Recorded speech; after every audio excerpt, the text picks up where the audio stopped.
Good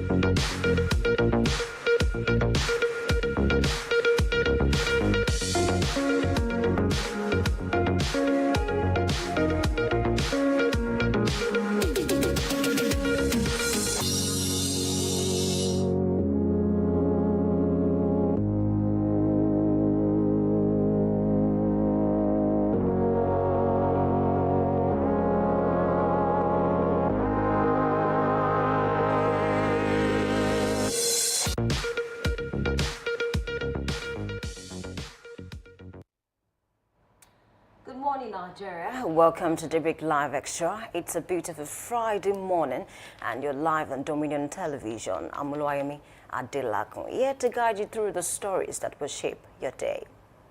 Absolutely. It's a beautiful morning, and I'm Anuluwapo. So whether you're heading to work or just waking up or tuning in from your home or the comforts of your workplace, we've got the insights, the updates, the conversations that matter to you this morning.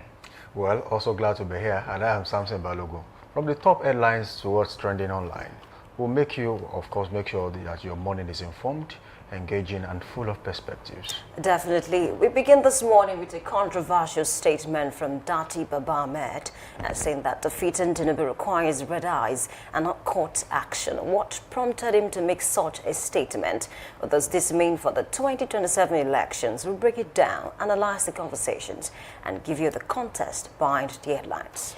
After that, we'll give you the weather updates to help you plan your day today. And a lot will happen today. Definitely. Anyway. And we'll also dive into Daybreak News, which is your quick, reliable guide to the top stories from Nigeria and around the globe. Crisp, clear, and all you need to stay at. Then we'll flip the papers in our newspaper headlines today and analysis. That segment is where our analyst, Lekon Shobowale, will help us go beyond the headlines, giving you insights, perspectives, and the bigger behind today's news. Definitely. And we also bring you the big story, where we'll be discussing transparency and accountability in federal spending, insight from the 2026 budget. In this segment, we'll be in the conversation with Sam Oko to examine budget allocations, the legal appropriation of national funds, and their fiscal effect on the Nigerian economy. And before we sign up today, we'll check out Trend Watch, highlighting what's buzzing online, sparking debates, and shaping conversations across Nigeria and across the streets. Well, grab your coffee, get comfortable, and tune in. Definitely. You're tuning to Daybreak Live Extra on Dominion Television. Let's get started. Getting started already. Exactly. When you said I should get my coffee, I wanted to, but I wanted it to simmer before I take it. I could have just, Well, you have about 2 hours to It's a cold morning for me. You have 2 hours to wait. I can't wait till it simmers. Good morning to you guys. Good morning. Good morning. Welcome back. Yeah, welcome back on set. A lot to talk about this morning. Definitely. And then, that statement by Dati Baba Ahmed brings me to something we heard recently from a particular musician in Ibadan who said, we use craze to cure craze. I mean, in Yoruba, simply put, we're laughing with it. So whoever is going to kick President Bola Ahmed Tinubu out of office, by 2027, will have to do it with red eyes. But red eyes in Dati Baba Ahmed's context. Yeah, I had to laugh a bit, but then I know that Dati is a little bit different from Peter Obi.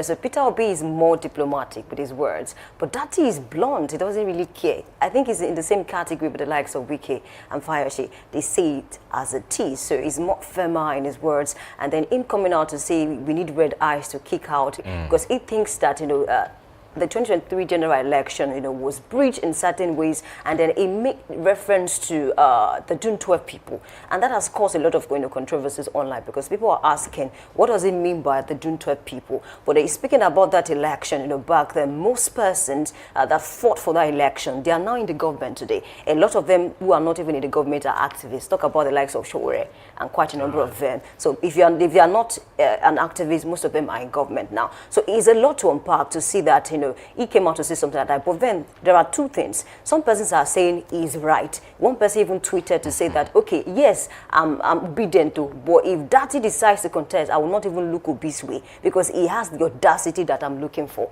according to that person. But some other persons came out to say, okay, maybe we have to, just like you mentioned, a craze for craze, ban for ban, just like the street lingua, ogbono for ogbono, aura for aura. I don't think that might cause issues, actually. But then Dati is saying, we are not going to court. should any election result be announced that, is not what they are expecting. Because it thinks that, those who say this result should not be announced because it is fake, they are being criminalized by the judiciary, according to him. And it thinks that those who want to announce that result, they are seen as, the right people. So he's trying to say that, okay, this would not work after 2027 general elections if the election is rigged in whatsoever way. So it's up to Nigerians to decide who they want to vote for. But I just don't want us to tilt towards a violence, because at the end of the day, it's not going to favor anyone. We don't want lives lost again. But there are certain ways we need to do it. But then INEC, it is at the forefront of this, because at the end of the day, that's the body that will conduct election. And the judiciary too. I think this is a warning to the judiciary as well, that people don't even have trust in you anymore. What can we do to return that trust, back, honestly? Okay, so let me pick it from where you stopped. If you have to consider the pedigree of this guy, Dati Ahmed, we understand that he was a one-time senator, even in the country Nigeria, so he might have the advantage of access to see quite a number of things happening at that front. I mean, the political space and maybe the leadership space in Nigeria. But I think one of the things he mentioned, which I'm going to allude to very quickly, is that judiciary statement. It shows that it goes to say that he doesn't have trust in the judiciary process in Nigeria. And again, so he made reference to this is the Nigerian Constitution 134, section 134B, and I went to check what exactly that means. So, I mean, maybe just to put that into context, particularly for now. So the section 134B of Nigerian's 1999 Constitution, as amended, outlines a key requirement for winning the presidential election. It says that a candidate must secure at least 1/4, that's 25% of the total valid vote cast in at least 2/3 of all the states in the federation. And then it says plus the federal capital territory. And if no candidate meets these conditions, including the popular vote majority, a runoff election is held between the top two candidates as stipulated in section. So if you have to consider the key aspect of this particular constitution, this section of the constitution, geographical spread is something that is important. It mandates broad national support, not just the majority in one region. And the 2/3 of states also must participate. That's 25% in like maybe 24 out of 36 states. That's one of the permutations. And also FCT is also required to be in that node. So if you have to say you won an election, then you must have won over this particular requirement of the Constitution, 25% of the valid votes in at least 2/3 of all the states. Now I want to say, is this also a way to check the last election, to check the conduct of the conduct and the process of the last election that was conducted? Maybe he's also trying to make claims to the fact that there were a lot of things that were wrong that were not tackled. But now, if the Constitution cannot hold people who perpetrate evil responsible, who then can? Because if he's questioning the Constitution or he's questioning the judicial process in the country Nigeria, I mean, it speaks ill of the country Nigeria, especially at this time that we are. Now, one of the things I saw in that statement is it's abstruse. It's not as lucid as we might expect, because it says that, like you mentioned, we're laughing over it. So what does it really mean when he said that you don't have to use court processes, go straight to do whatever? So he was talking like you fight dirty. So that can mean a lot of things to many persons. And I know any leader that is responsible should understand that everything you say has an unintended consequence. Even while you're trying to make a pronouncement, there's something it might mean to an average person. It might come across as another, so especially if you are not clear with your statement. This statement is not clear, and I'm not sure a leader should make this kind of statement. Well, I would not also blame the fact that he might have known that there was something wrong, because I think he also has a lawyer background. He has a background in law, so he understands what he is saying in a sense. But I want to say that for a leader that wants to still be in the thick of things as to the leadership of the country, I'm not sure this kind of statement is okay to be said on national discourse. Honestly, I was coming from that angle before you actually took that out of my mouth. I think that's a very reckless statement from Dati Baba Ahmed. A leader of his caliber should know. I mean, he's been in the Senate before, so he belongs into that category of people who you would call leaders in Nigeria as we speak, because anywhere he gets to, he can easily and confidently say, I am a former senator of the Federal Republic of Nigeria, and then he will get some sort of listening here better than any other person out there. And, for someone like him, I think that statement really should be checked, and he should be questioned for that. You see, sometimes you make, just like you said, there are unintended consequences for statements you make. You don't even know how so many people don't really have emotional and native intelligence and Nigeria is fragile to decipher some of these things. And at this time, when Nigeria is going through, really at the center of what you call storm from countries around the world. Just recently, Nigeria was removed from the high-risk countries, and some people are still jubilating, and then boom, there's a bomb somewhere thrown by Dati Baba Ahmed. You see, I want to believe that he knows exactly what he's saying.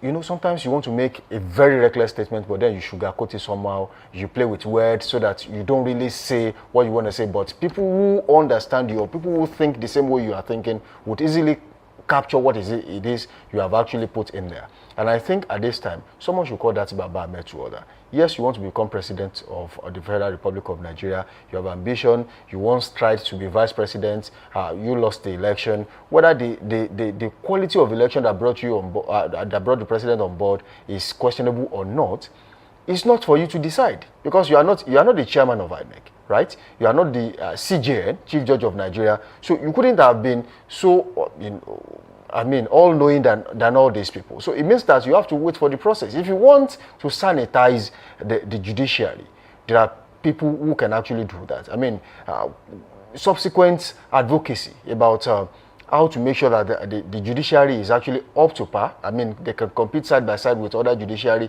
around the world. That is one thing we have to do. At least he has a university, and some of his friends, like Dino Melaye, Senator Dino Melaye, they have been to his university there, and they have come back. Someone like Dejade Ojo also went to the same university. I want to believe that someone who has that capacity to have an institution that trains lawyers, right? Maybe they are activists in one way or the other. I think you should know better. There are statements you don't make, and you might just set the country on fire if care is not taken. And I want to believe that at this time, right, going to 2027 election, if there's anything like electoral maturity, I think Nigeria is getting there. All that is left is constant advocacy. You say things the way it is, when it is due. Right? It is not about you making assertions and you are not even sure of this. If you have evidences that the election that brought the president was corrupt, take it to court. But right? He doesn't believe in the court Challenge process. it. He doesn't believe in the court process. You still have to believe in that court process, right? Because it's until it becomes better, you keep trusting the system.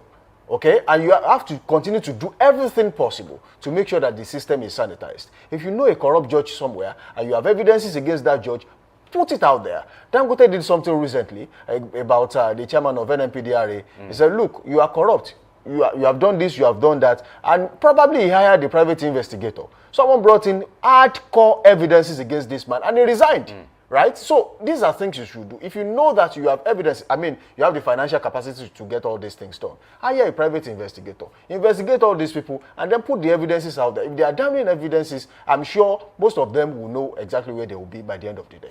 Okay, you're very spot on, but I think because of the flexibility of our systems, people like Dati can come out and make that statement. And then the funny thing is, there was a time he said something similar to this, that it almost caused, an issue for him. But apart from that, we also have other politicians across the political parties, who make statements like this. So what does it make of us as a country is really a problem. There was a time that, just like I mentioned, speaking about the personality of Dati Baba Ahmed, is the kind of person, is different from other politicians, or let me say Obi now. His principal, though there was a time he came out to say that I'm no one's Benti, I am my own boss. That's the kind of person that he is. So that is the kind of person that wants to catch the thief and flog him publicly.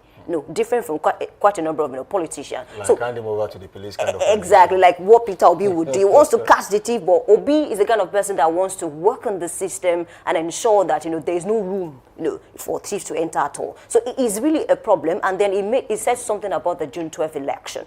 We really cannot compare, June 12, or let me say the 90s, to what is happening now. Speaking about the politics of Nigeria. Back then, a lot of youth were interested in politics. Compare it to now. The likes of Omoyele, just like I mentioned, it was rather young. There was a youth then. It was at the forefront of politics. How many youth now have interest in politics as we speak? They don't have interest. Look at the last election. How many youth came out to vote? If not because a lot of them just felt like, okay, let's just go out. A lot of youth didn't come out to vote. Most of the places where we saw a large number of votes, elderly persons came out to vote. It's really sad. So in comparing, I have issues with him comparing June 12, in the 90s to the politics of today. A lot, is not going the way it should go, and it's really sad, honestly. But perhaps it tells the story that youth should stand up and rise and get involved as we speak, because I was looking at that statement and I was asking myself, what does this mean democratically? What does it mean for a democratically fragile state. What does it mean come 2027? Because if he's allowed to say this, someone else will say another thing. Right. And all of these things will be a build-up to the elections. Eventually, I don't want to say what that thing is meaning, but we all understand what I'm trying to say. You see, just before you leave that particular area, if you check the Obidati movement and you check their followership, they are mostly youth, right? And if you make such statement in a gathering of people who have the propensity for violence, then there's going to be a crisis on our hands. I mean, someone like him should really know how to mentor these people, so that, in fact, it should be you telling them that, yes, you can win this election. Come out in your numbers and vote. I'm usually saddened when on electoral duties out there and I get to see youth playing football on an election day. I mean, you see them having parties. You see them bringing out a DJ, playing music aloud. And nobody's interested in going there to cast their vote. So if you continue to ignore or neglect the voting process, you continue to have the kind of leaders you now have that you are complaining about. And I do tell people, if someone complains about President Bola Ahmed Tinubu, for example, or complains about Seyi Makinde of Oyo State, or maybe another governor somewhere else, I ask the first question: did you vote in the last election? No, you have no reason whatsoever, no moral justification to complain about governance, since you did not vote. If you had voted for someone else, right, and that person did not win, or maybe there was electoral malpractice here and there, and then eventually someone else won, maybe your vote did not count, then you have a reason to complain that, oh, I voted for this person. Yeah, it didn't get to make it to the office, but then I'm justified that I voted for you. Or maybe I voted for this person and he eventually won and he's not doing what you expect him to do. You have every ground to complain. But if you did not vote, you have no reason whatsoever to complain about governance. Wait till 2027, cast your vote. And when you are done doing that and someone else messes up, I mean a governor, the president, then you have every reason to come out there and protest that, oh, we voted for you and you did not do what we asked you to do. A wise man said something I'm going to quickly refer to now very briefly. He said the only thing necessary for evil to continue is that good men say nothing. Right. You know, and I think it's high time we started talking about this.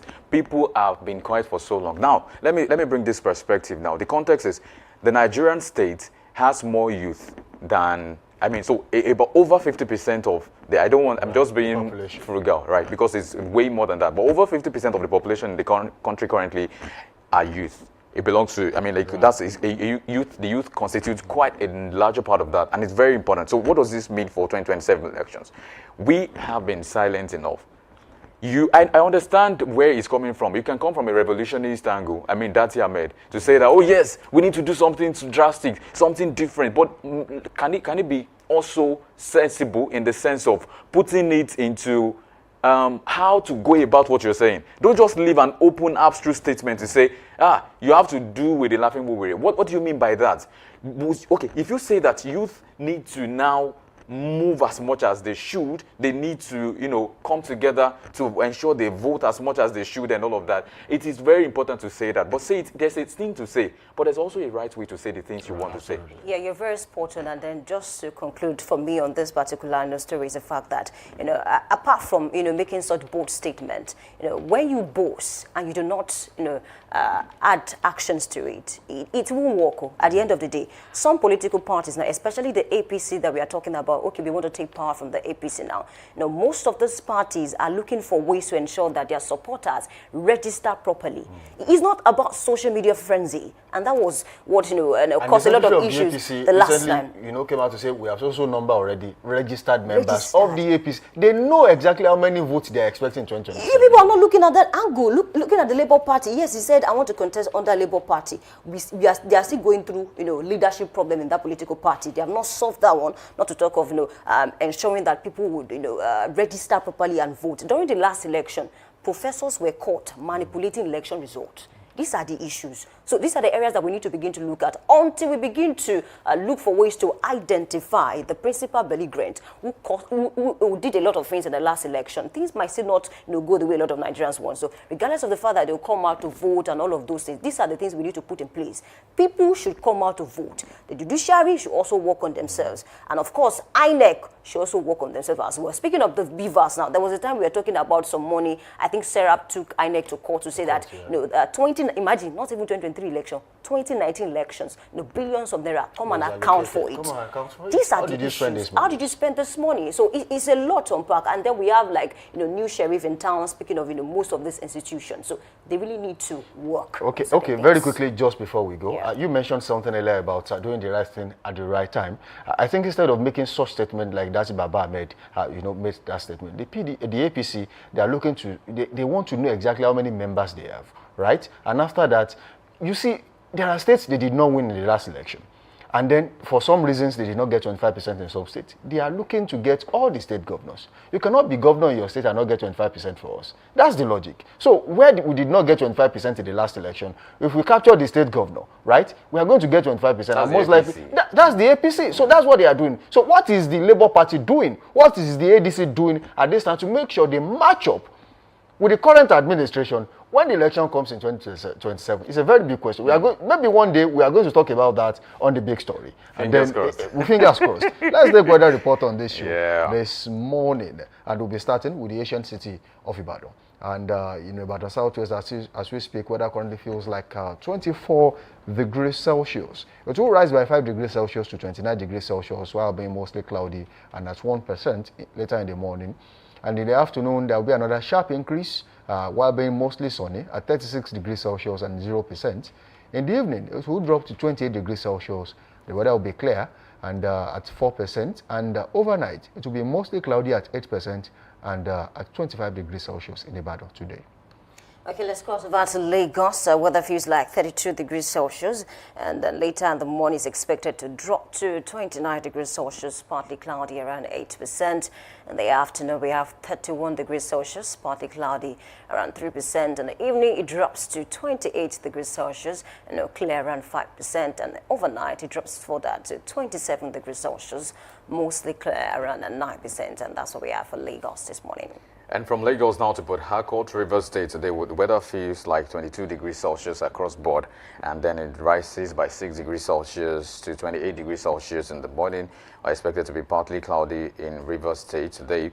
In the afternoon, it rises much further to 31 degrees Celsius, also expected to be partly cloudy across. And evening, 24 degrees Celsius, partly cloudy is what it remains, and then it drops by 2 degrees Celsius overnight to 22 degrees Celsius, also expected to be partly cloudy in Rivers State today.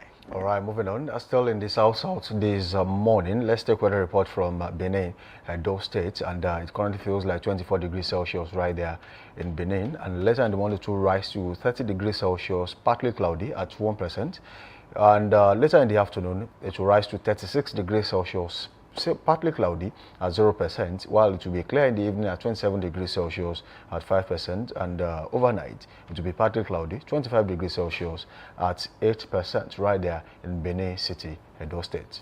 Okay, let's cross over to Abuja, Federal Capital Territory. Weather feels like 22 degrees Celsius this morning, and later is expected to rise to 30 degrees Celsius, partly cloudy around 0%. In the afternoon, 36 degrees Celsius, sunny around 0%. In the evening, 27 degrees Celsius, partly cloudy around 0% as well. And overnight, it drops further to 23 degrees Celsius, clear around 0%. And that's what we have for FCT Abuja. And from Abuja now to the largest states in Nigeria, that's Niger State, Suleja particularly, the weather feels like 22 degrees Celsius. Then later in the morning, it rises by 8 degrees Celsius to 30 degrees Celsius, or expected to be mostly sunny, and it remains sunny at 36 degrees Celsius in the afternoon.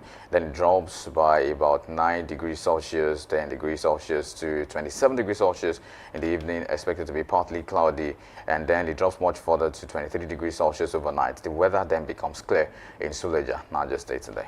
All right, let me take this one from the southeast this morning, and that's talking about Anambra, and in Anambra State. Weather in Anambra currently feels like 24 degrees Celsius.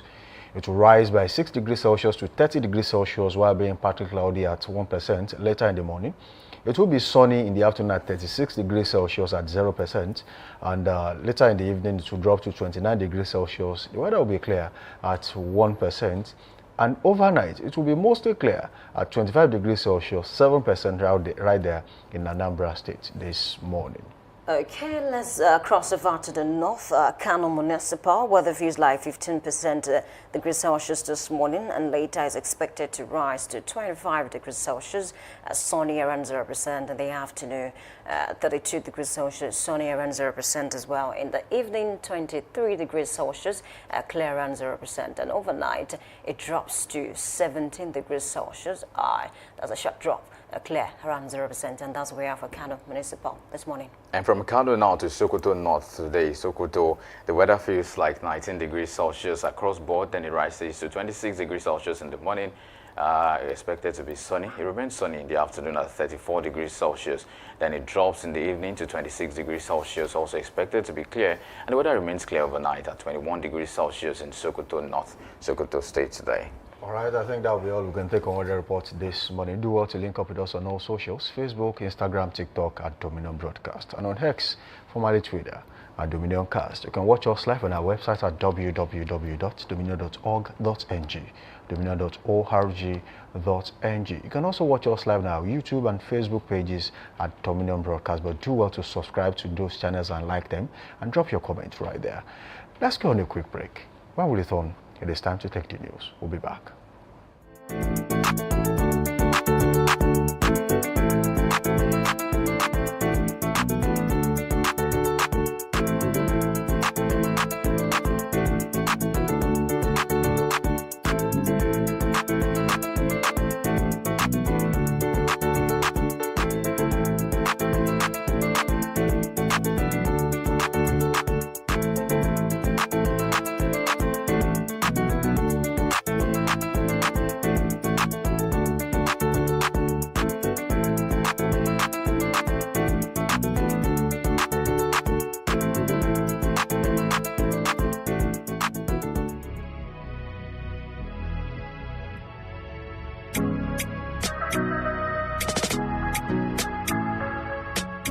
Need a professional space to bring your vision to life? Dominion Television Studios offers state-of-the-art facilities perfect for your next broadcast, commercial, corporate video, or live event.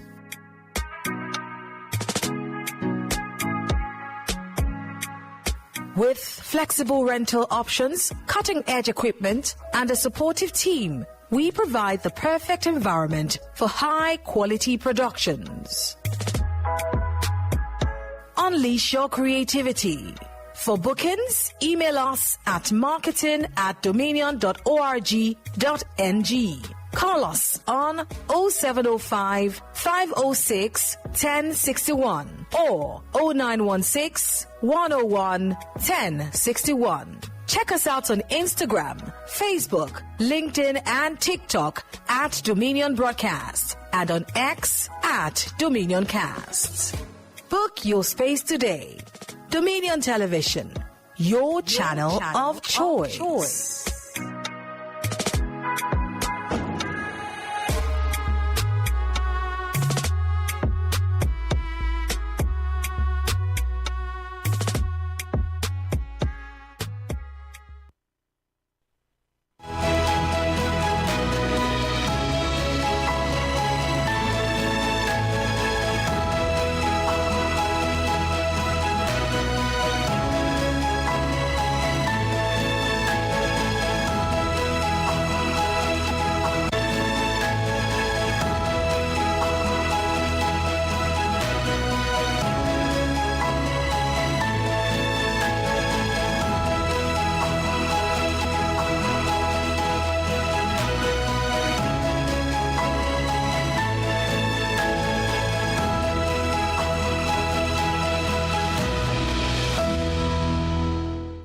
Hello and welcome to Daybreak News on Dominion Television. My name is Anoluakpo Idu. President Bola Ahmed Tinubu has paid tribute to Nigeria's armed forces on Armed Forces Remembrance Celebration Day, honoring the men and women who have sacrificed their lives in service to the nation. In a statement marking the occasion, President Tinubu acknowledged the courage and dedication of both fallen and serving personnel, emphasizing that their sacrifices sustain Nigeria's freedom and peace. Reaffirming his commitment as Commander-in-Chief, Tinubu assured that the government would continue to prioritize the welfare, dignity, and operational support of the armed forces.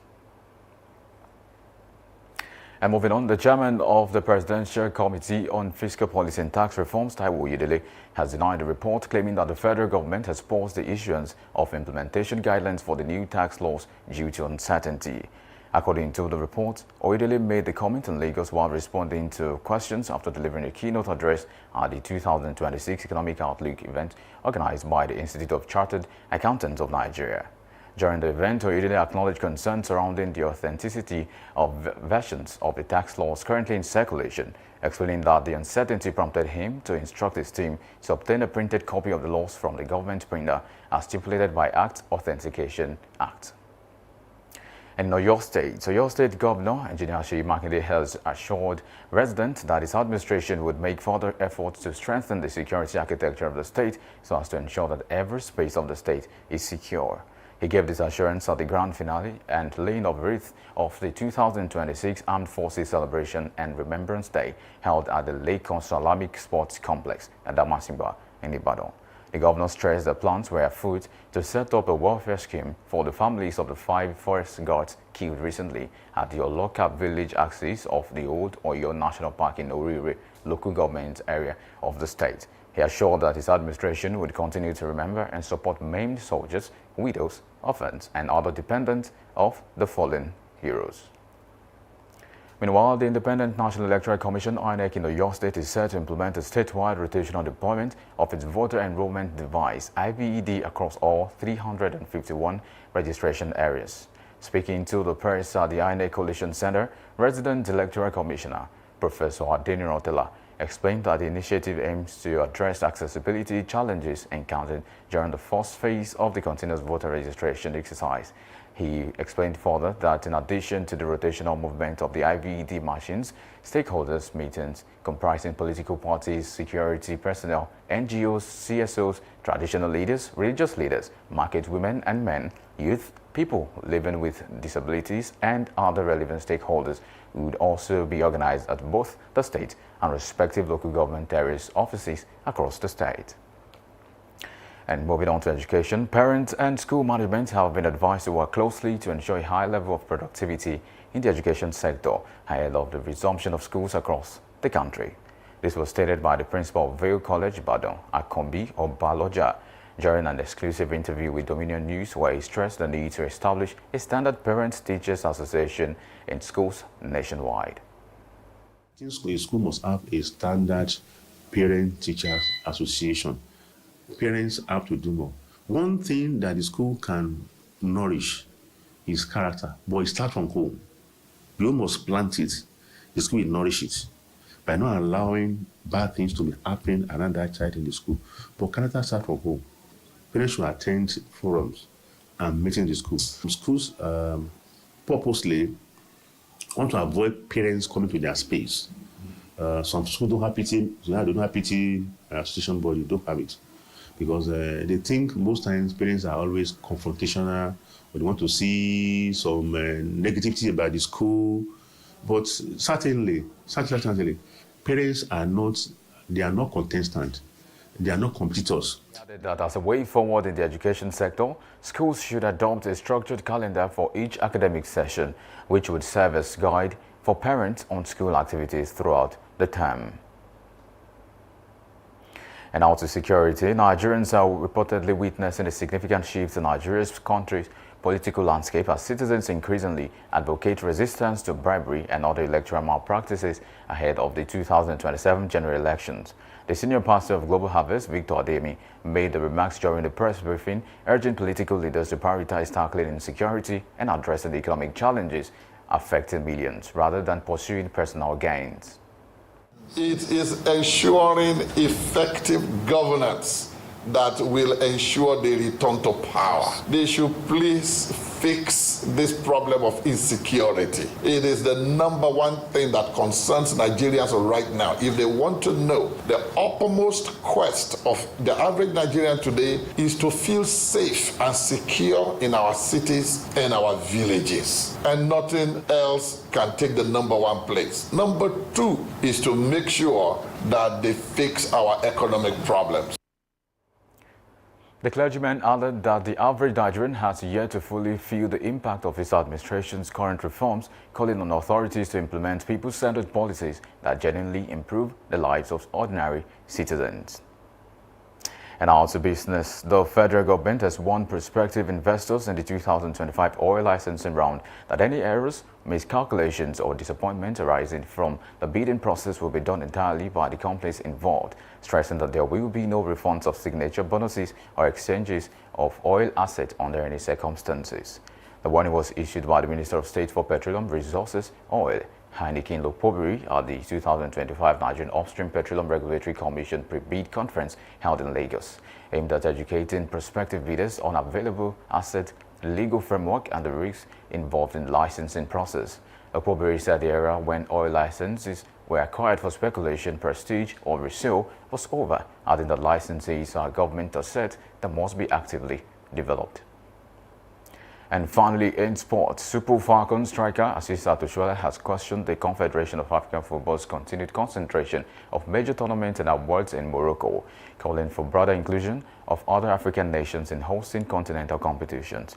Oshola, who plays for Saudi Women's Premier League, Al Hilal, and the Nigerian national team, made remarks on X, arguing that Nigeria could successfully host the Africa Cup of Nations through regional collaboration, insisting that proximity to neighboring countries makes co-hosting realistic if there is sufficient commitment.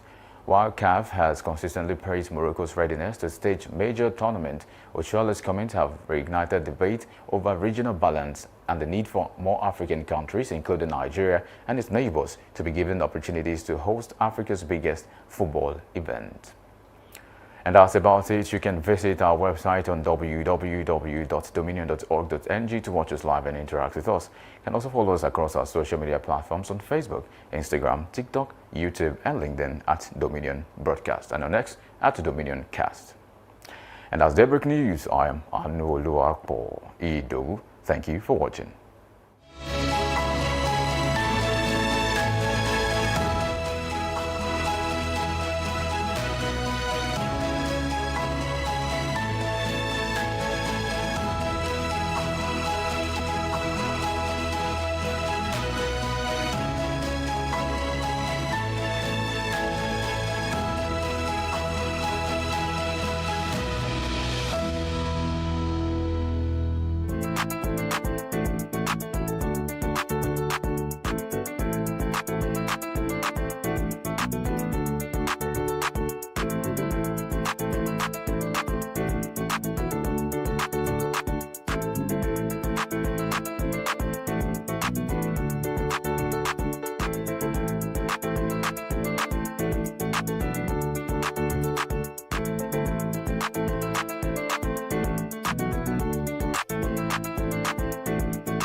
Need a professional space to bring your vision to life? Dominion Television Studios offers state-of-the-art facilities perfect for your next broadcast, commercial, corporate video, or live event.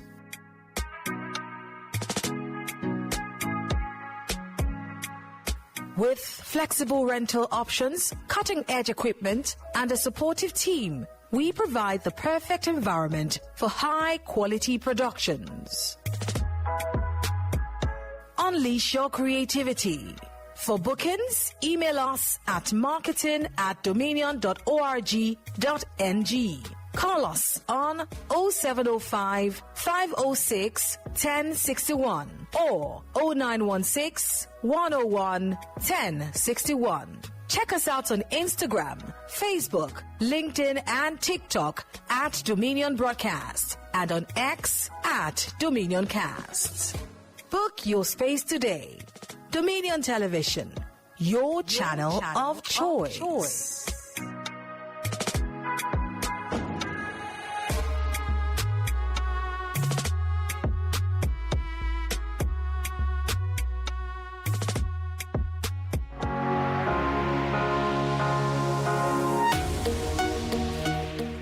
Live from the heart of the action. Welcome to the nerve center of Next Level Broadcasting.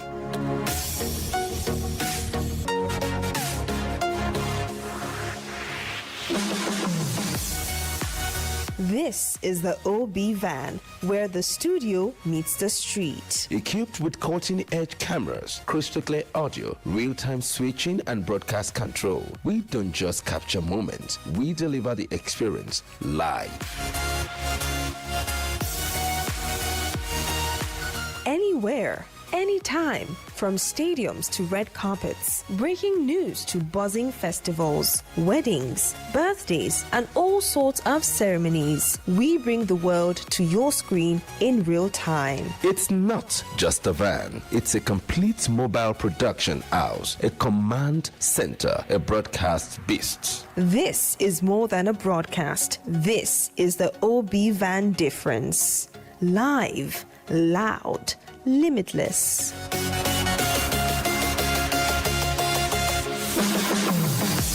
Ready to go live? Like never before. Book the OB van today and take your event to the world. One powerful broadcast at a time. To book, call 0705 506 1061 or 0916 101 1061. Email marketing@dominion.org.ng or visit our socials on Instagram @Dominion Broadcast. Dominion Broadcast, your channel of choice.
I welcome you back. Thank you for staying with us this morning. This is Newspaper Headlines and Analysis.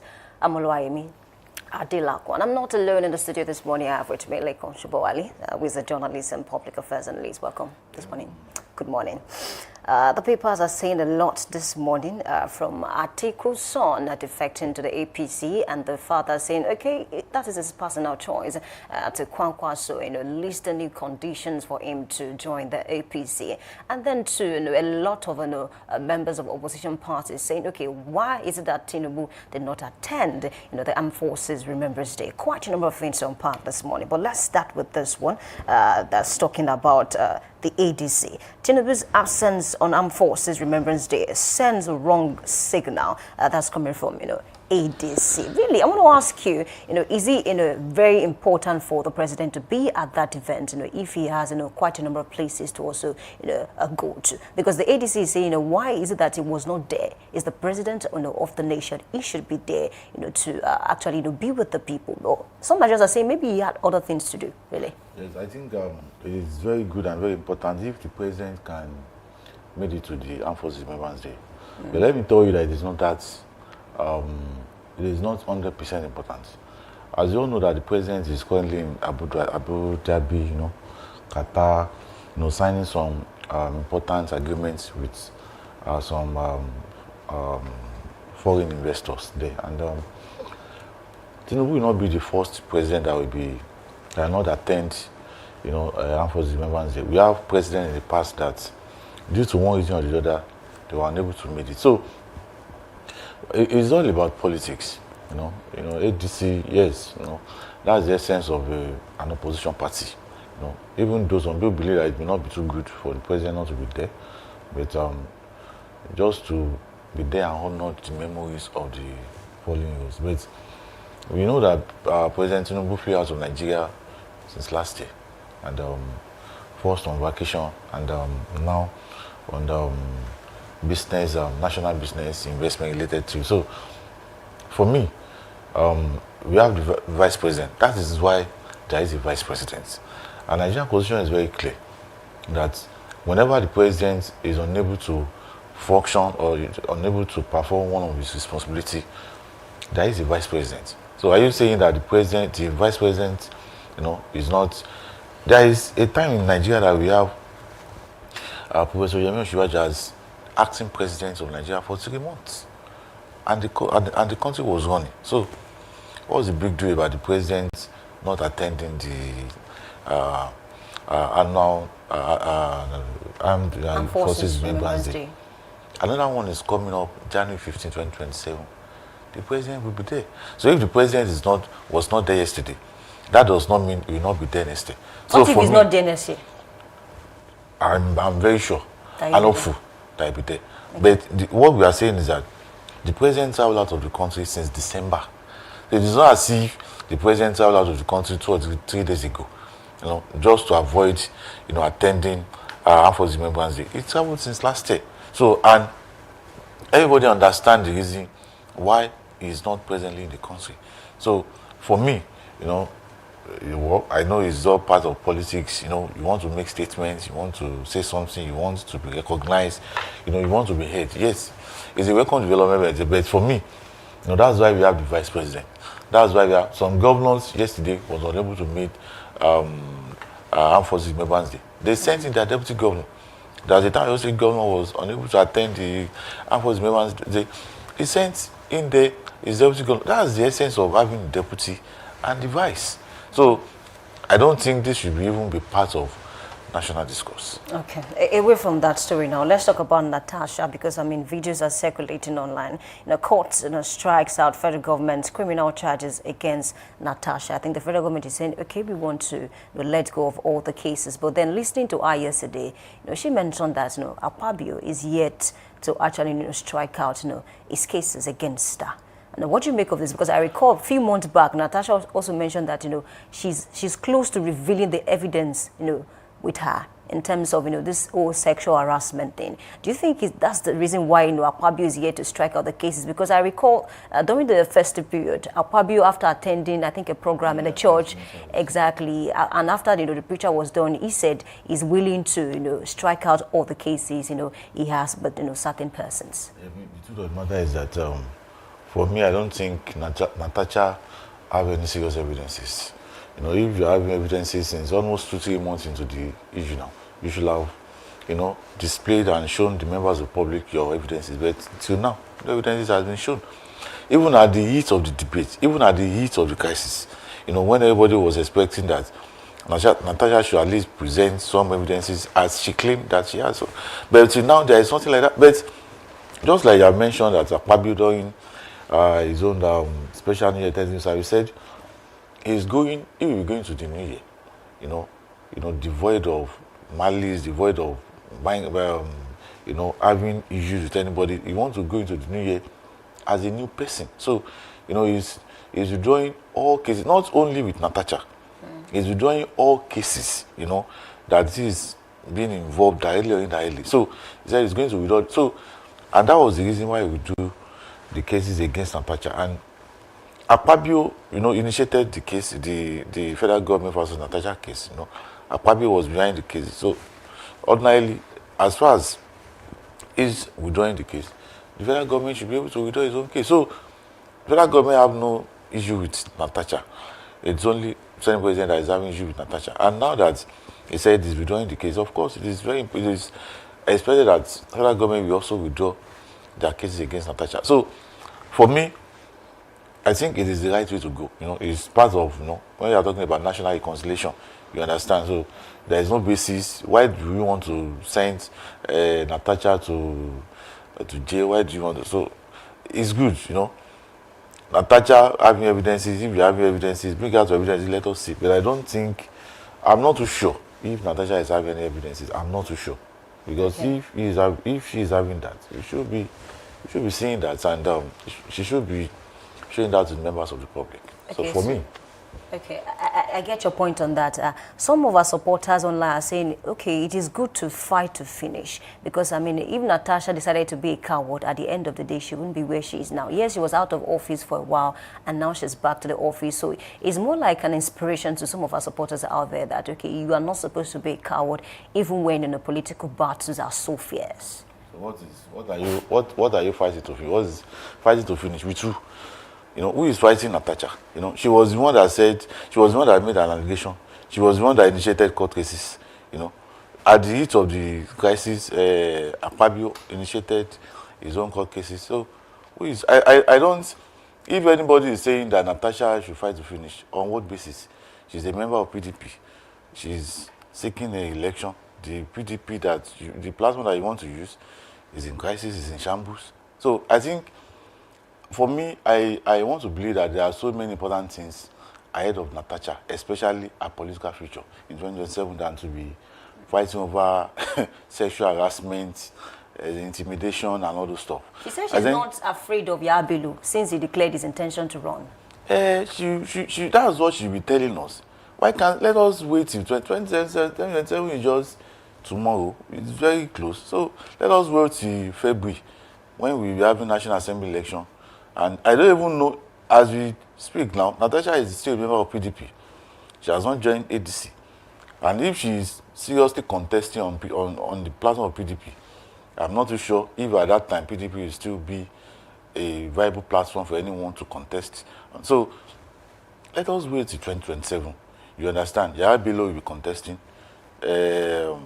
Natasha will also be contesting. So I expect that she's currently a sitting senator. Yaya Bello happens to be a former governor. So let us wait till then, and we will now see who is afraid of who. And who is more powerful than Yes. who? Okay, it's a fine place to leave that discussion. Let's talk about Atiku now. This headline in Nigerian Tribune is saying, Atiku's son, Abba, dumps PDP, vows to mobilize for Tinubu's re-election. His decision to join APC is personal, that's coming from the father. What do you make of all of this? I mean, because we have the likes of Sheyi Tinubu, who only supports his father, and Atiku is not really concerned about his son, defecting to the same APC he's trying to, bring out of power. Well, I think what Abba, they call him, I think they call him Abba. Yes. The young Atiku Abubakar. It's a personal decision. And everybody will have to chart a path for his own future. And I think the young Atiku Abubakar has taken a very good decision, as far as I'm concerned. Even if he joins the Labour Party, still he has taken a very good decision. That he's not daddy's boy. That even when your father is doing what is not too good, you don't have to follow that path. What if it's a strategy? And I don't think, let me tell you, he will not be the first person to do that. As they speak, the son of Malam Nasir Rufai, who is one of the delegates in the newly revamped ADC, is a member of APC in the National Assembly, House of Reps. He's also, throwing his support for President Bola Ahmed Tinubu. We have the daughter of the ADC national chairman, fractional national chairman of ADC, David Mark. We have his daughter currently in the House of Reps, a member of APC, supporting President Bola Ahmed Tinubu. So, young Atiku Abubakar will not be the first to do that, and I believe some will still be doing that even before 2027. That's a very fine stuff, and we are going to still hear more of that. You understand? For the fact that your father is a member of ADC, that does not mean you should also be a member of ADC. The Sheyi Tinubu that you are talking about, President Bola Ahmed Tinubu has been a progressive all along. On the course of his political future journey, he might have worked with opposition political parties. But he has never, for one day, he announced his membership of the progressives. You understand? So that is the difference between Sheyi Tinubu and the young Atiku Abubakar. You understand? So for me, it is a plus for the ruling party, the APC. You understand that even the son of the most popular opposition figure, is joining the ruling party. So whether you like it or not, the young man is also having his own people, no matter how, minute they may be. You understand? At least they will also be making, you know, and don't forget that even in Adamawa, you know, we have two factions of ADC. So this thing is just becoming interesting day by day. So, but for me, I believe the young man has taken a very good decision, you know, to chart a path for his own political future. And pitch his stance with the ruling party. The ruling party, yes. You know, as a member of the ruling party, you know, that's you have the opportunity to do, you know, how many state government do we have in ADC as of today? We have almost 27, 28 governors of APC. So, you know, it is just for you to just stay down and project into the future. Atiku Abubakar should be around 72, 73 now. So, it's gradually going away. After the 2027 election, I don't know what will become of Atiku Abubakar. But this young man is starting his own political journey. And I think for him to have done that, is starting on a very good note. Okay. Good luck to Abba on that one. Let's cross over to the Guardian newspaper. I have a headline that says alleged 110.4 billion naira fraud. EFCC tenders fresh bank records against Yabelo and others. I recall that, you know, recently, and Nigerians are saying a lot about the EFCC to say, okay, why is it that you're after the likes of Tambuwa, you know, the former ADF, that's Malami, and you're not talking about, you know, this guy, which is Yahya Bello. And a lot of Nigerians are so concerned. And the funny thing is, anytime EFCC, you know, is on someone, you know, maybe they are going through, you know, investigations and all, Nigerians will always bring back Yabelu's case. They say, what are you doing about this case? And then someone was a national TV representative of the EFCC to say that, okay, it doesn't work that way. We are not supposed to take this matter to court if we are not done with investigation. Now there's a fresh, you know, account on this matter. Now, should we expect that, you know, soon enough this matter will get to court? You know, I remember someone has called out the EFCC that before you take all these cases to court, always have a very good and viable evidences against these people. You know, sometimes it becomes so embarrassing, you know, and insulting that you take, you know, whether a public officer, a former public officer to court, and you now get to court, you don't have evidences to prosecute some of these cases. For me, Yahya Bello is still in court, but he's currently on bail. And for you to take him back to court, you must have good evidences. You know, with all the noise, with all the, you know, draggings of Yahya Bello some months ago, it means that, you know, I don't know, but I don't know how some of our anti-corruption agencies in Nigeria, you know, operate, and I don't know their modes of operation. You understand? But before you can take someone to court, you must have, okay, look at the case of Emefiele.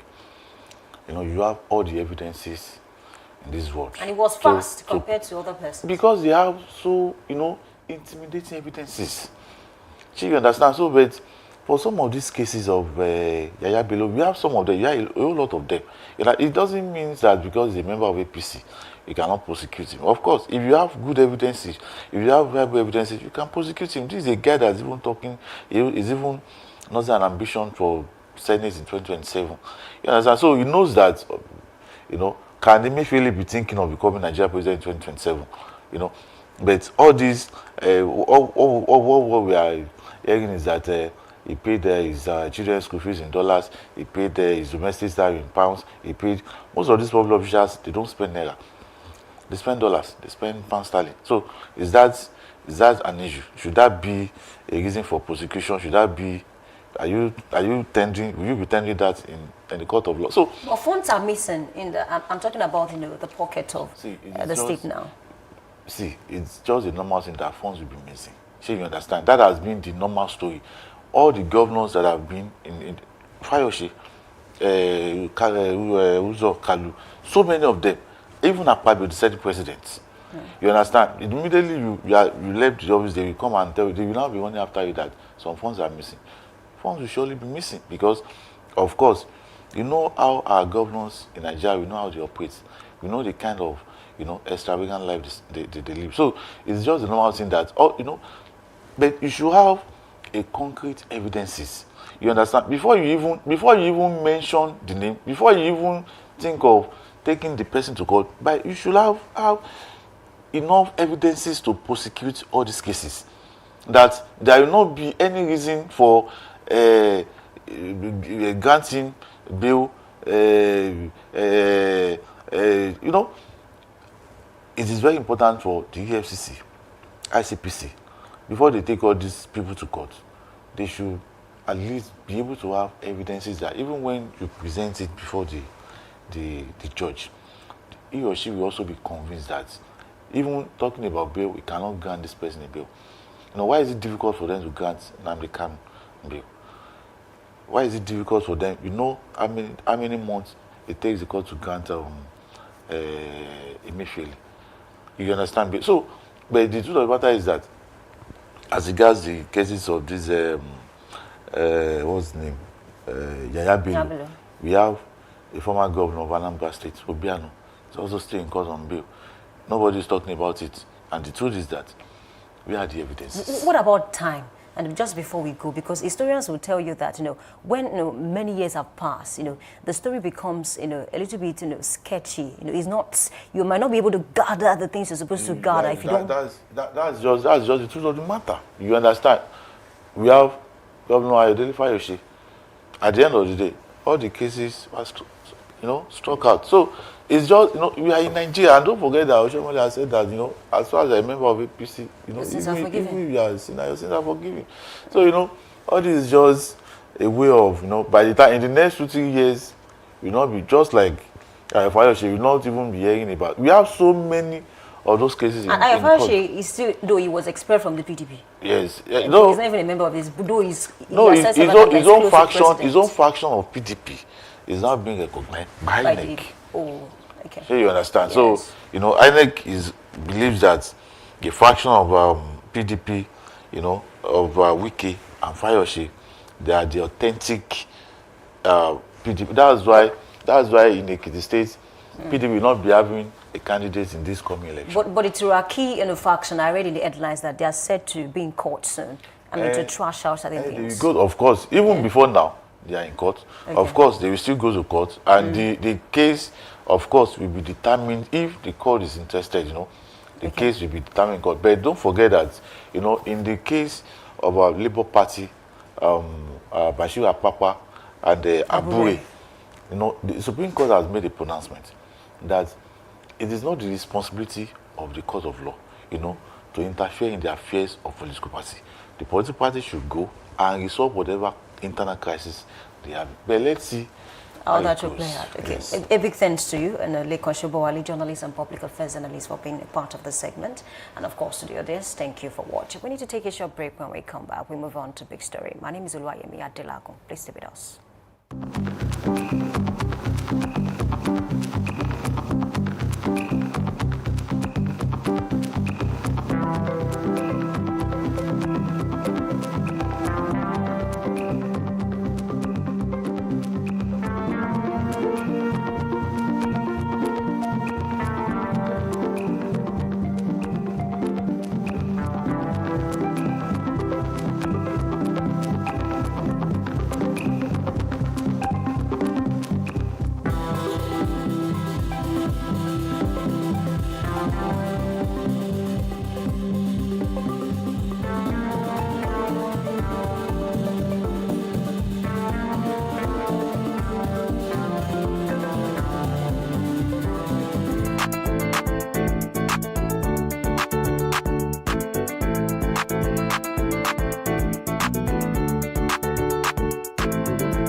Need a professional space to bring your vision to life? Dominion Television Studios offers state-of-the-art facilities perfect for your next broadcast, commercial, corporate video, or live event.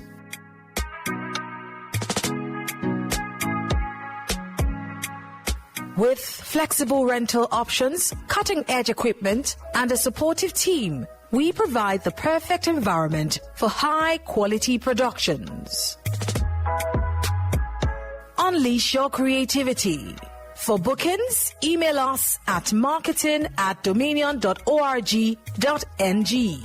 Call us on 0705 506 1061 or 0916 101 1061. Check us out on Instagram, Facebook, LinkedIn, and TikTok at Dominion Broadcast and on X at Dominion Cast. Book your space today. Dominion Television, your channel of choice.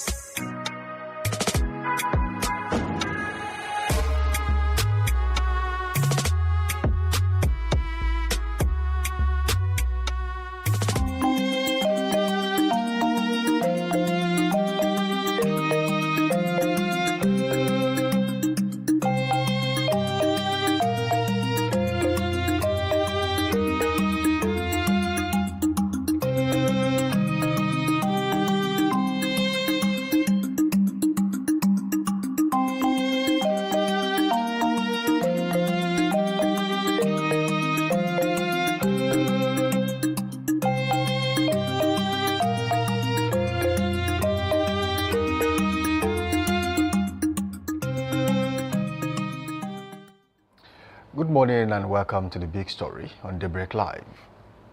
The platform where we go beyond the headlines to unpack the issues that shape governance, policy, and the everyday lives of Nigerians.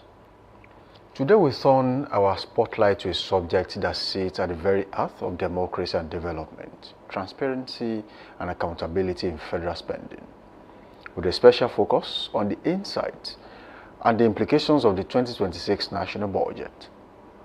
As citizens grapple with rising cost of living, infrastructure gaps, and demands for better public services, the question remains, how effectively are public funds being planned, allocated, and spent?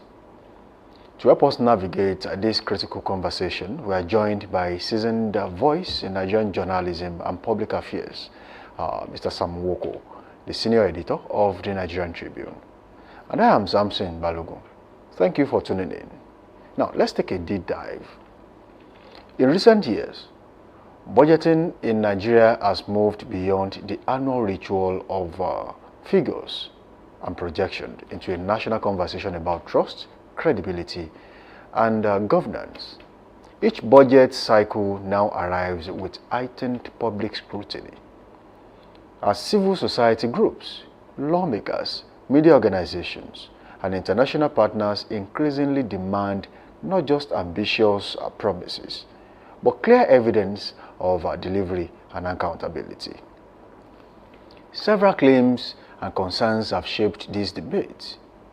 Organizations like Budget and the Socio-Economic Rights and Accountability Project, SERAP, and Center for Democracy and Development, CDD, have repeatedly raised questions about transparency in budget implementation, particularly around capital projects execution, constituency projects, and so-called padding, which has been rampant when it comes to budget in Nigeria. And of the national budget, these groups have argued that while allocations often look impressive on paper, the real test lies in how much of the funds actually reach the intended projects and communities, which is execution.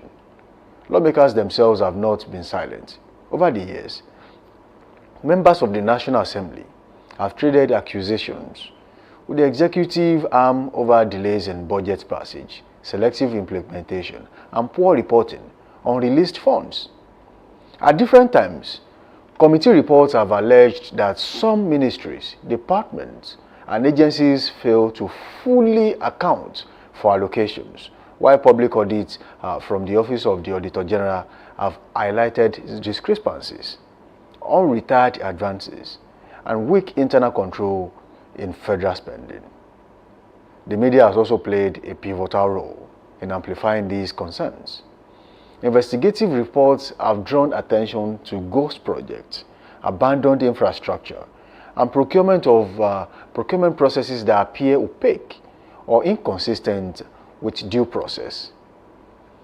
Internal partners like World Bank and Transparency International have equally pointed out to the need for stronger fiscal openness, better public access to budget data, and more robust monitoring frameworks. Again, this backdrop, the 2026 budget emerges not just as financial document, but as a test of government's commitment to reform, openness, and responsible stewardship of public account and resources. It raises critical questions.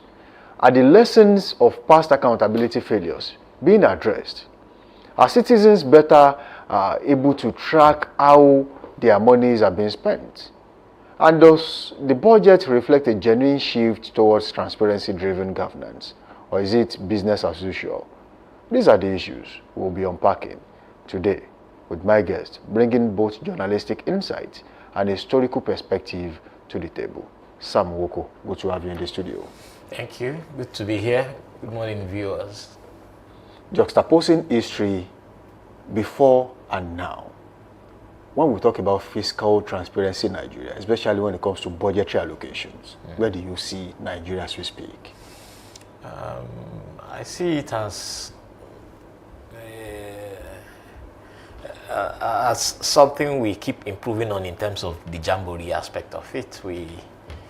We just keep making budgeting and budget presentations and proposals look like Owambe. You know, we just come, we have a template, we fix the figures, juggle them up, and present them again. Look for one very big English, as Fela said, we'll speak big English for newspaper, Dabaru we Africans, and then we just move on. You see, budgeting has become more like a ritual, a jamboree, an annual event where people will just come, you know, dish out figures, reel out plans, which had already been fixed into a framework, and then we move on. After that, we forget about it. Of course, as we speak now, we learned that Nigeria is still implementing previous year's budgets and so on. So what's the need for a new one? And if it's not just for a ritual and things like that. So for me, budgeting sounds like, for Nigeria, it's like a ritual which we must perform. Comparatively, we don't hear that. We don't hear the way we hear about budgeting here, budgets here. We don't hear it that way. Yeah, we don't hear about implementation, and we also don't see it happen in some other countries.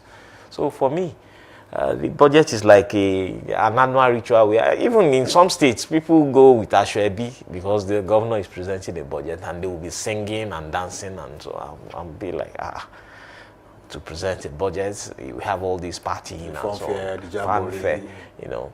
And same thing goes with budget analysis, ministerial budget analysis and so on. When each ministry is doing it, it's like a party. You go there, you eat pounded yam and so on and so forth. So for me, for a very long time actually, when I was in the National Youth Service, when I was doing my NYSC in Ondo State, I was wondering if budget analysis was what it was really, because there we just go see people after the reading of the figures, people party and so on and so forth. So, and it has remained like that. In fact, it keeps improving. They keep improving the partying. That's what it has always been for me, to a large extent. Okay, from journalistic point of view, as a senior editor of the Nigerian Tribune, you have tracked the Nigerian budget for years. And what would you say is different or truly new about the 2026 budget to what we have, before now? I think it's the figures. An improvement on the figures. Yes, juggle the figures, and that's it. Our budgets have always remained the same. We look for different English, just to change a few things. There's always exchange rates. There's always a tagline. Budget of hope. Yes. Budget of restoration. This one was tagged the budget of renewed hope and things like that. So they just come up with it's pegged at 1,400 naira to the dollar, and they made, I think, 67 per barrel of oil, and you just changed. They would just change the overall figures, the ones you question more. And then when you go into the nitty-gritty, you see that it's still the same things. In fact, there's a template. In some cases, when you take a previous budget and compare it to a new budget, you just say that they will change the figure. The items remain exactly the same. If they bought a car in 2025, you see the same model of car, the same name, the same everything model, then the figure will change. It remains like that. Same thing, you buy a refrigerator every year, they buy a typewriter every year, they buy electricity generator sets every year, office chairs every year. They are already there in those things. So sometimes I don't even get myself worried about. Do computers expire? Well, according to the National Assembly, they do. In 12 months? They do. Because I remember that when Adams Oshiomhole first got to the house, he didn't meet anything in his office. They had taken everything, including the carpets, the floor carpets, the furniture, everything. And he raised the alarm and said, which kind of thing be this? Came into an office which is supposed to be and there's not. So he now began to look for those things himself, buy themselves, computers, tables, chairs, and so on. And he came and said it on the TV station and said, look, this is what I experienced. This is not supposed to be, and so on. They took him to the cleaners in the house and said, this man, he just came. That the previous year, what the budget they did was to say those things, those properties, including vehicles, they deteriorate by 25% every year. So by 4 years, they had deteriorated 100%. So after 4 years, your fridge becomes zero. So you can just help Nigeria by packing those things away. So that's the kind of things we do. They just, So what are the signals that Nigerians should be looking out for in the 2026 budget to know if transparency is truly being prioritized or is just a mere promise?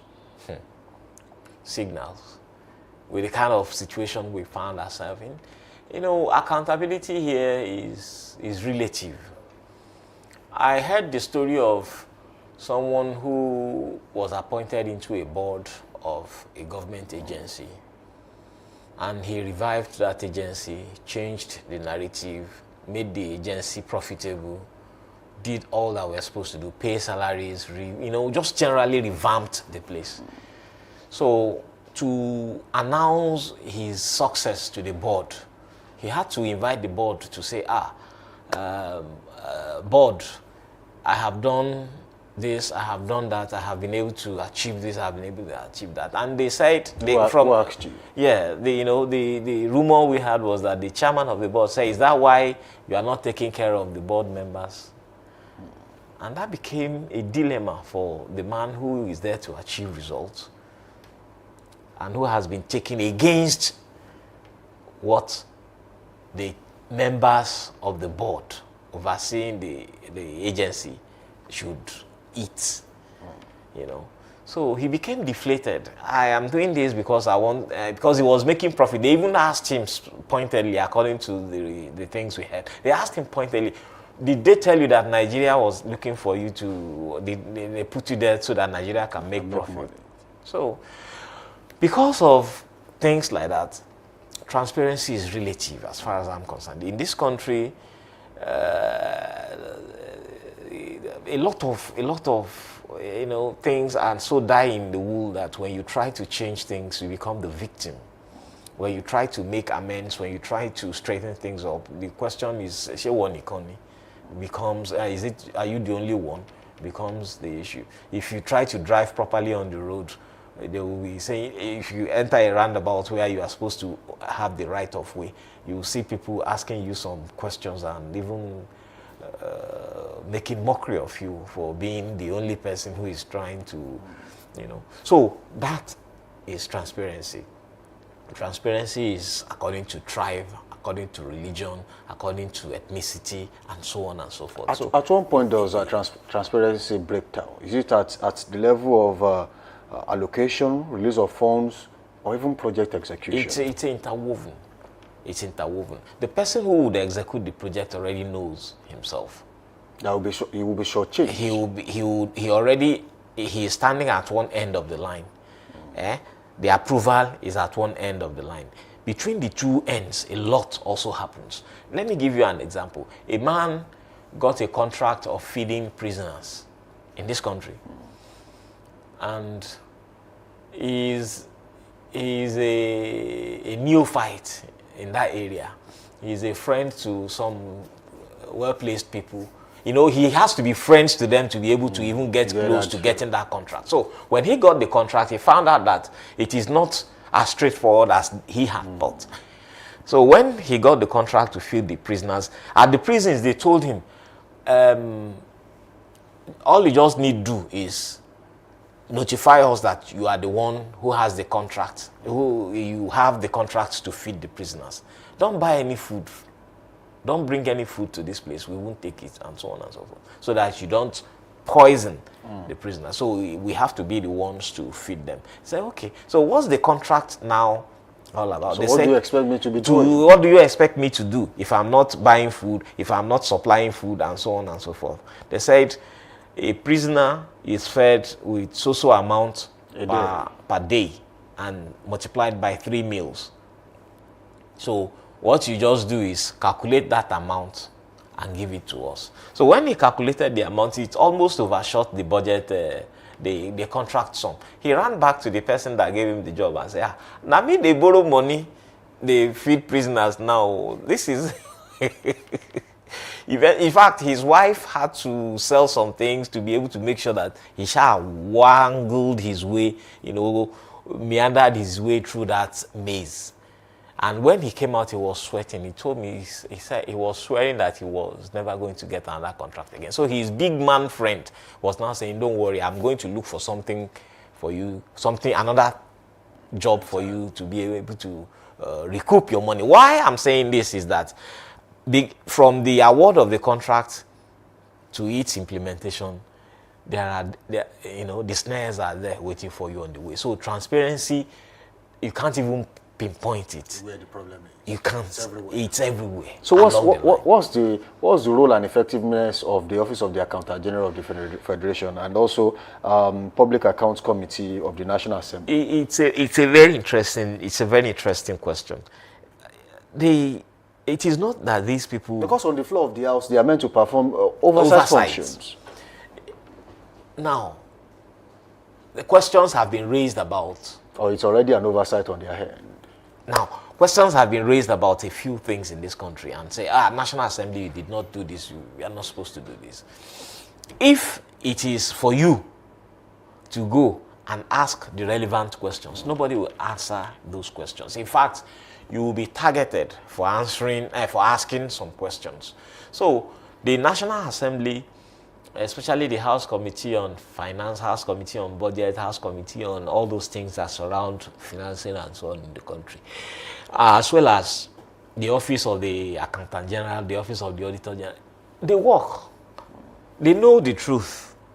They also have to work to be able to help us make sure that the truth is what the people in charge say the truth is.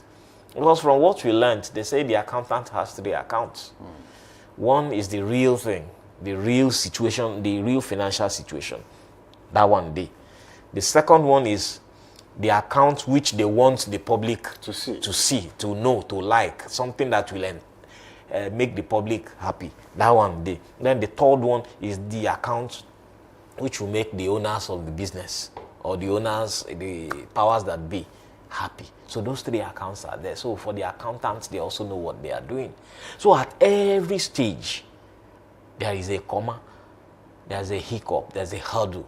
There is something you must surpass, including oversight. I followed a committee of one of the national assemblies. I don't want to mention the year. I followed the committee to oversight somewhere in Ogun State, a federal government agency in Ogun State. So we went to the field, did some jobs and so on. When we got to the office, they say, hey, press, you don't do.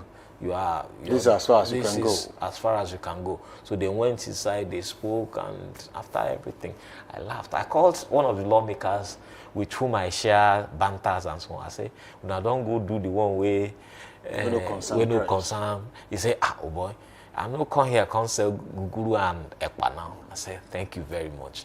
So it is also that was all you needed to know. That was all I needed to know, and that's also part of their oversight. In doing all those things, who suffers, who loses? It's the people. So, Nigeria. Let's talk about pressure groups, civil society organizations, and the claims of pardon at some point or the other. You could remember when Senator Bukola Saraki was Senate President, I think that was the 9th Senate, he raised critical questions about budget pardon, that the budget you brought in the first place. And a few months later, a few weeks after, there was something else on the budget, and it was like, this was not part of what we saw in the first place. So what happened? That's pardon. So what is budget pardon, and why do we have budget pardon? Well, budget pardon became budget pardon because they let us know that there is something called budget pardon. And now it has become one of the issues we discuss in the country. It has entered into our lexicon. The same thing now, you see all the controversy surrounding the tax law, the one that was passed and the one that was assented to, the one that being, well, I want to believe they've started, they say they are starting January 1. So that is how we got to know about budget padding too. Now, beyond that, when you look at what is presented, even in states sometimes, when you try to scrutinize and ask questions and check if there are areas which light could be thrown on, the more you dig, the more confused you get, because some of these things are woven into jargons, woven into registers, and they are woven into some huge figures which will even take you nearly one day to begin to disentangle. So at the end of the day, you get yourself so worked up that even civil society organizations who help in breaking down some of these things will just give you the general guidelines and the general principles, after which you just leave the matter. But it also takes a lot. It takes a lot in the sense that pardon takes the agreement of certain levels of people. And these levels of people would have come to themselves to say, okay, if one in the chain of an agreement refuses, they will find a way to ease that person out and block the loophole and then continue what they are doing. So budget padding, budget inflation, duplication, low impact projects, and so on and so forth. Last year, there was a debate on X, that's Twitter, and there was a debate on how much a solar light. Was it so? Yes, because some ministries that have nothing to do with installation of solar lights, we are installing solar lights up and down. A ministry, a lawmaker who is based in let me use it as an example. A lawmaker who is based in Oyo State is implementing a solar street project in Oji River in Enugu State. You will be wondering why. I mean, Kilo Sunedibe waiting be your own in all those places. And all these things are in the budget. So sometimes I look at some of these things, I will say, well, you don't reach level where we say, you just keep a straight face, do the ones you can do, and leave the rest. Another big issue is the issue of constituency allowances for members of House of Assembly, House of Rep, and the Senate. This is a very big question. People are asking questions about these are being provided for, but nobody takes responsibility for accountability. All you see is sometimes someone just gather a group of people, gives them grinding machine, gives them generators, refrigerators. Well, in exclusive cases, you will see something as big as refrigerators.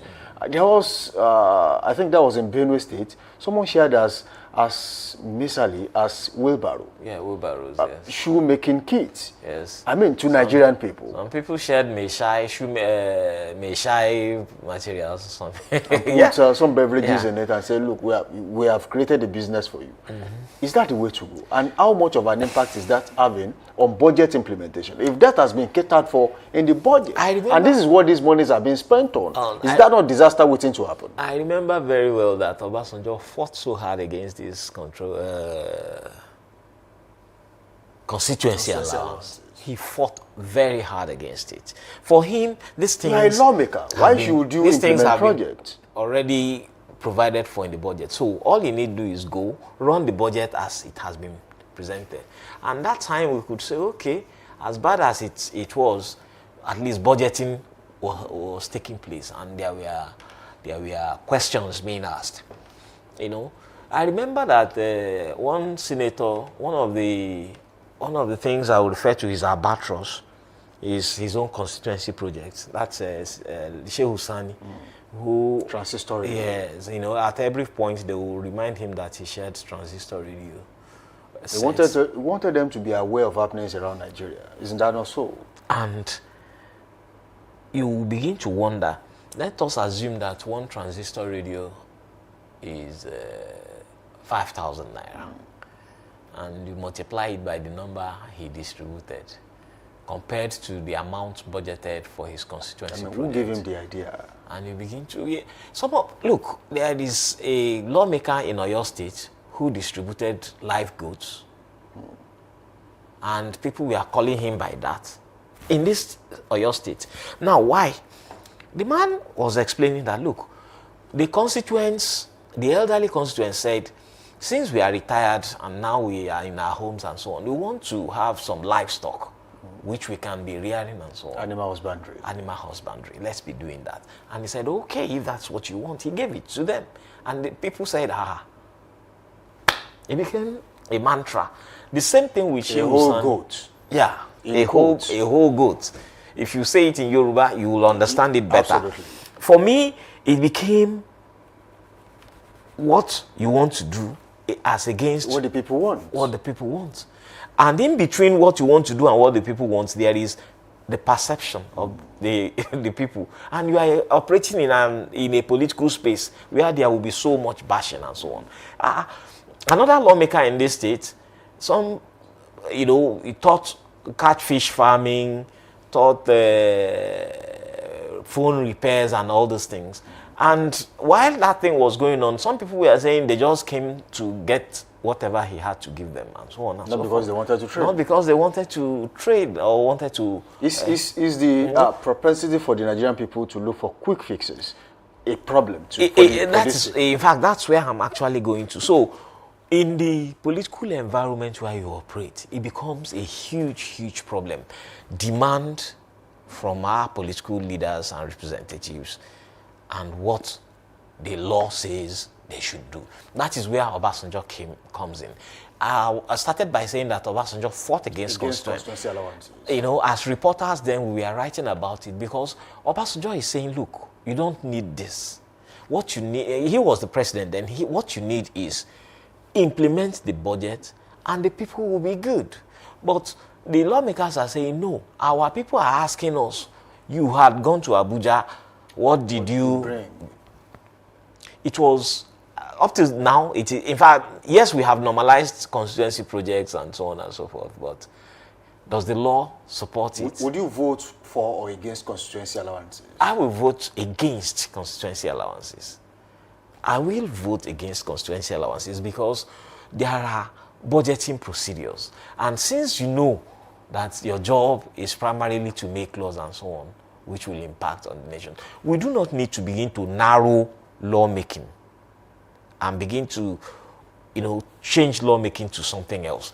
Look at George Sekibo in, I think he's Rivers Southeast and so on. He has been in politics for a very long time. The minister of the Federal Capital Territory went to his house and was shouting, come and see you, when he saw how much the man had invested in building a house where he would live in, So when the first thought that went to my mind was, this is the same George Sekibo, who has always been a lawmaker and in politics and so on, because I don't know the other businesses he actually does. So I began to wonder, say, okay, is this where his constituency or part of his constituency allowance has gone into? Now, compare that to what constituency allowances have done in a place like Ogun State when Senator Adeola, they call Yayi, did his own, he outdid many other people. Look at when Bajabi Amila did his own when he was in the house, and so on and so forth. So you now begin to wonder if lawmaker A provides a teacup or a mug, and lawmaker A provides, there's what we call shot, with which they drink hot drinks, then there will be a difference in size, a difference in content, what is, and a difference in quality, because one is a clear glass, one is a ceramic, and so on and so forth. So why would there be differences in what lawmakers are doing, whereas they are supposed to be there as a unit representing one arm of government to propel the government forward and put the executive in check? In fact, it is, instead of doing constituency projects, you should be tightening the noose around the executive when they fail to do these so-called constituency projects. But they have left that duty to begin to do it to that of an executive. So it becomes a mix-up, a mixture of confusion. All right.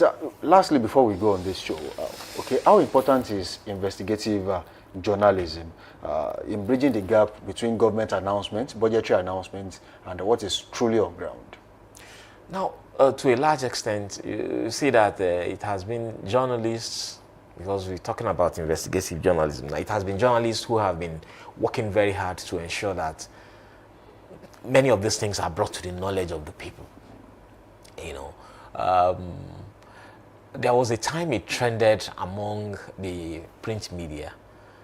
Once the budget is presented, you quickly run to the details of the budgets to see how much they are budgeting for spoons, how much they are budgeting for gen sets, how much they are budgeting for light bulbs and food, and so on and so forth. In fact, there was a time a columnist wrote that in the White House, because Obama said it, some people came and he fed them and so on. So when they brought him the bill of the food the people ate, he said, ha.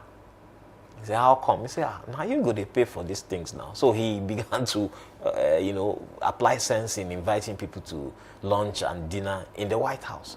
Why? Because he pays for it. In this place, we offer all these things for free.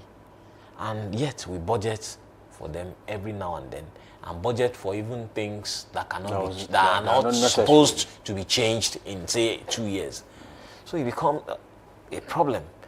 Now, investigative journalism is what opens our eyes to some of these things.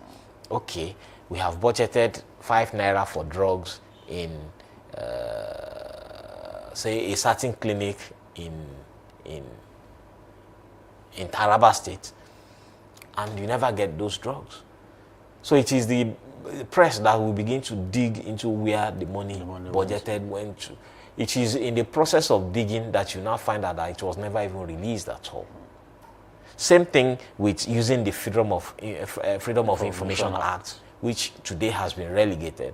If you write using the Freedom of Information Act to seek for answers, they will answer you that they are not in the place to obey the law, that it is the Ministry of Information that will give you this and that and so on.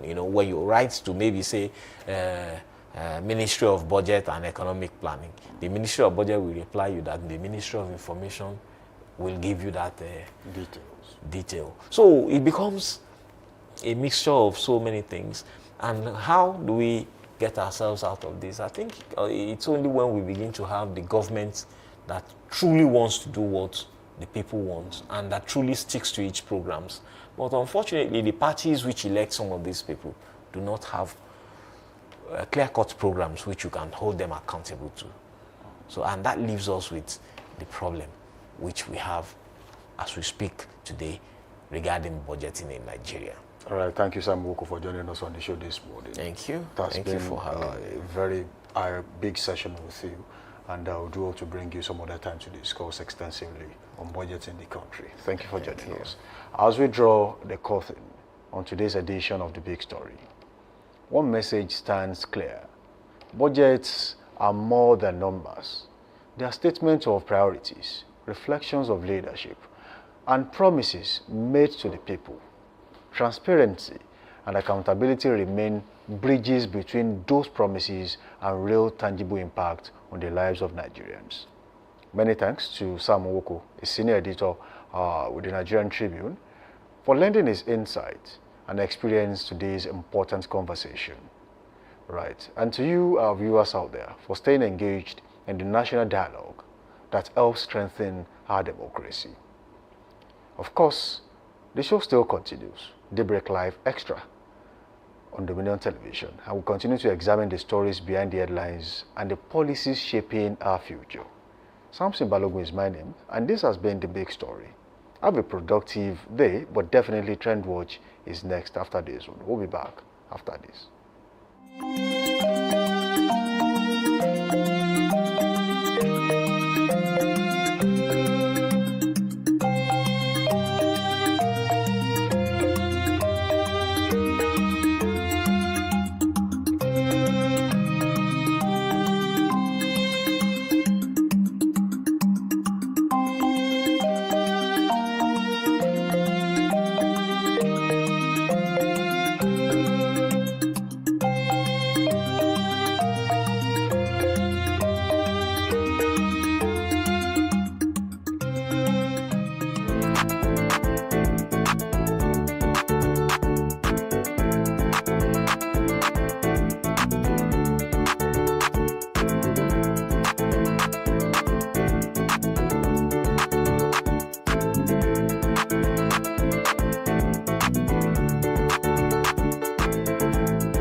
Need a professional space to bring your vision to life? Dominion Television Studios offers state-of-the-art facilities perfect for your next broadcast, commercial, corporate video, or live event.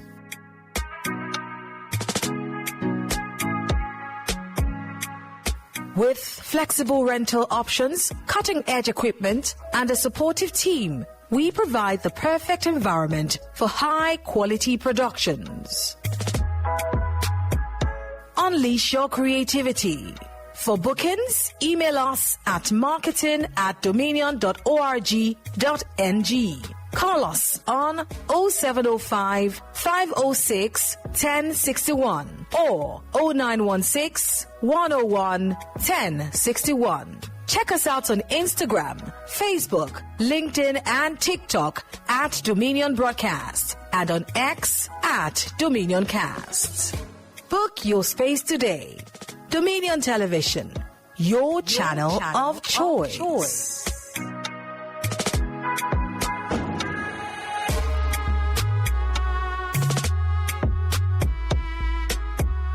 Welcome back from that short break. The show is still Daybreak Live Extra right here on Dominion Television, your channel of choice.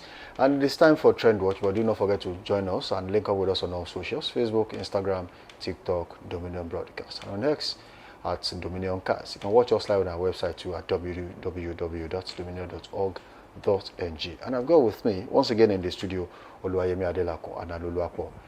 Let's make sense of this trending issue in Oyo State, and it's really creating a buzz around. Some people will call them data boys, but then sometimes you don't even need to tell them anything to defend you. They're just out there. Yeah. But then, as against the standard practice in journalism, sometimes all you have to do is to do a little bit of research, ask questions before you postulate or say things out there. But I think we have too many of online journalists than actual journalists now.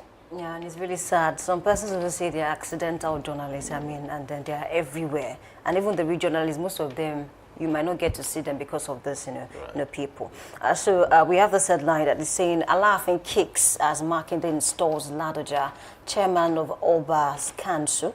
And then that has caused a lot of reactions online because the Palace of Alaafin Oyo, released a statement to his aider's body, Drujai, because Governor Shemakinde mentioned the fact that he was part, the Alaafin of Oyo was part of the meeting, and they agreed that, this, Olubadan should start. Yeah, exactly. Because it's a rotational setting. It's rotational. That Olubadan should start and then rule for 2 years, and then after 2 years, someone else will come in. I'm speaking about, it's going to be between Olubadan and Ogbomoso and Alaafin of Oyo.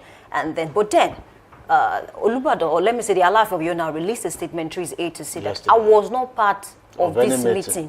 And we didn't agree on any rotation, speaking about this whole chairman of a thing. And then I think the last time they gathered was close to 15 years now, in 2011. And then the governor of Oyo State decided to inaugurate the council of Obas and Chief yesterday. And then before all of this, something happened on Monday at an interfaith gathering in Ibadan here, where Alaafin was present, and of course Olubadan Ladoja was also present. And then at the end of the day, reactions online because of the video, because the Olubadan, according to some persons, they said he snubbed Alaafin because he didn't receive his handshake. And then later, I think yesterday, Ladoja was now trying to say that, to clarify things, that, that was not intentional. I didn't intend to do that. I was late to the event, and I didn't want to disrupt the proceedings. That was why I needed to find my seat, very fast and sit down. That could happen later. That's according to Ladoja. But a lot of persons are saying, no, that should not have happened. But then there's something I don't understand here,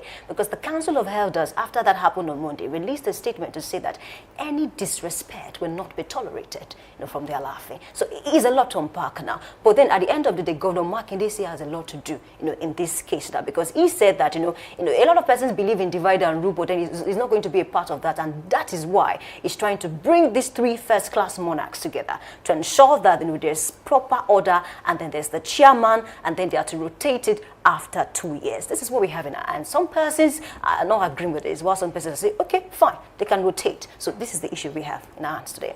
Well, I think, it's a very delicate one, talking about royal fathers in Oyo State.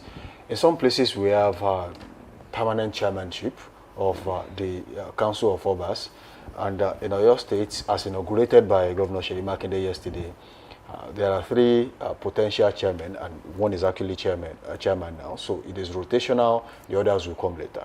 A very big statement made by Governor Makinde was that the Alaafin of Oyo was in the know. And the Alaafin came back to say, look, nobody told me anything about this. I just got to know that he wasn't even present at the event. So that's another big question about if such a big event is happening and the Alaafin of Oyo is not on seat. Now, there are very big questions surrounding this. That, what is the place of other kings too in Oyo State? When, according to history, right, the decline of the old Oyo Empire, the Okere of Shaki played an important role. I mean, it stands, if you are saying, you want to talk about traditional rulers in Oyo State, he should have a very big place too, because he played an important role at the time. But the truth now is that even the Alaafin of Oyo is not on the same page with the governor on this particular one. It creates a vacuum of disagreement. It creates a vacuum of no understanding between the 2 parties. And as it stands, the Olubadan of Ibadan has his place. And there's this usual saying that if Olubadan wears a nika, he knows exactly who his mate is. I mean, Olubadan ba woneka o megbe babeni tonse. So the Ibadan people will always place the Olubadan in a very particular place. And also, some people are saying assertions out there that it was through the Alaafin of Oyo that Olubadan got to wear a crown. Another big question mark there. So that why would Olubadan be the chairman of the Olubadan in council while the Alaafin, gets his chance maybe much later? Another big question. They also claim that it was through the Alaafin of Oyo that the Showu of Ogbomoso got to wear a crown. So that was formerly a Baale, right? So another big assertion right there. History will straighten all of this. But then, if we continue to go back in history, do not forget that the old Oyo Empire also crashed. And some people saved Oyo at that time too. So it might become a mess if the state governor fails to address this as soon as possible. Another thing I want to see, just very quickly before you come on board, is that if you look at the current situation now, it is not like it's new. Don't forget that even in Osun, some people are fighting about where is my place. The Oluwo of Iwo land is also having an issue with, I think, the Timi Ofede about where he belongs in terms of hierarchy, in terms of kingship in Osun State too.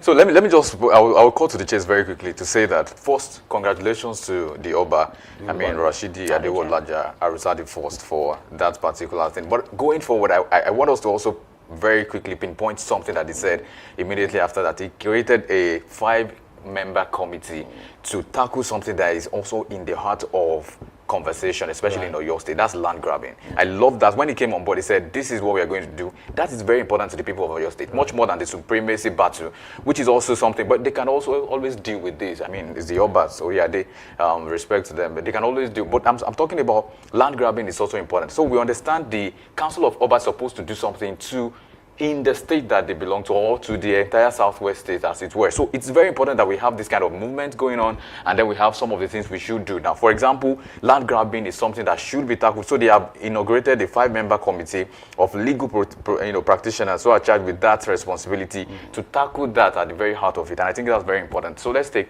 just one or two comments. Let's take a look at the comment just before we go. All right, I think Halde says it is a new arrangement of what? I believe Alaafin has always been the permanent chairman of Oyo Traditional Council. Besides, historically, Alaafin is way ahead of Olubadan. Very big one. And then Fearless, just for the last comment, Alaafin wants to be permanent chairman. That's a big question there. And just before we go, I think there are elders in Yoruba land, your state. They need to come together to find a way to resolve all of this, because we do not want things like this to continue, because something similar happened before. We don't want a repeat of that. Okay. It's a fun place to live this morning. A big thanks to you for being a part of Daybreak Live. My name is Oluwayemi Adelakun. Today is Friday. Enjoy it the best way you can. Bye for now. All right, I think also, as she said, a fine place to live it. I say keep being good out there, keep being safe. Join us again on Monday, same time, same station, same host. Bye for now. We're out of here. And it's thank God for Friday. Thank God it's Friday. I must say, yes, thank God for Friday too anyway. But my name is Anulu Akwedo. Thank you very much for joining us. Enjoy the rest of the week and bye for now.